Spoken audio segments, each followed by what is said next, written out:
Demanding change, celebrating success, our stories, our voices, Positively Black.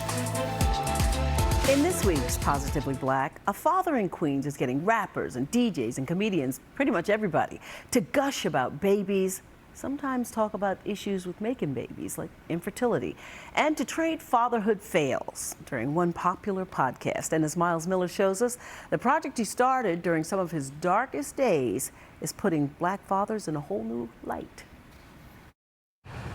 On a quiet street in Queens, not far from Kennedy Airport, two kids are trying not to make a sound. Like, what the conversation is a surprise. That he's doing it in general now. While ignoring their father as he talks about them for hours. I got used to it. They talk about me all the time.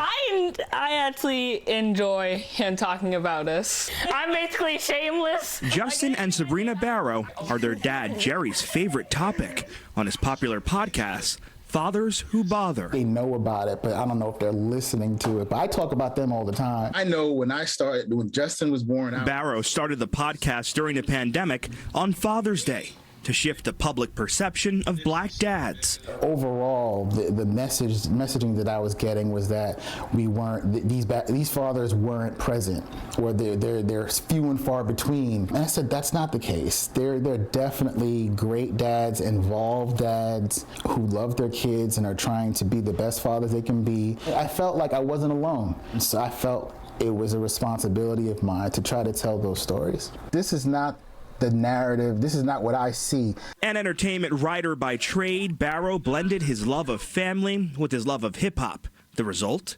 An addictive listening session. What about you, Rob?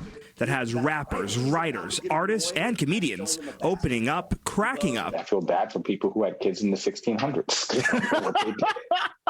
And tearing up. Was this like a kid raising a kid? While talking family. What was it like when you got her home and was able to be with her for the first time? I mean, it was holding a treasure. It was like holding like the most, I'm trying to get emotional over here. You're trying to make me cry. It was the best feeling in the world. I mean, she weighed nothing, right?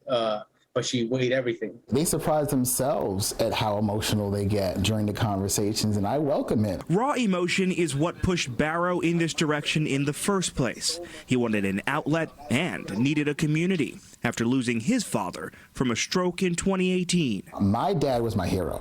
Courtney Barrow.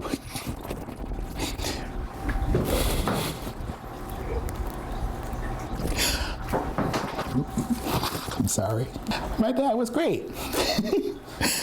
He was loving. He's a Guyanese immigrant. He was a great grandfather as well. My kids loved him. I wanted to remember him, and I know there are other men who wanted to remember their fathers in the same light. How are you doing, gentlemen? Now the podcast serves as a love letter. I got to invest in who they are right now and just put as much I can into them. A support group. Like, there's no magical advice from the hilltop. A therapy session. Oh gosh, this is a crazy story. You know what? I don't think I've ever told anybody about this. And even a cheat sheet with a few life lessons and a lot of laughs.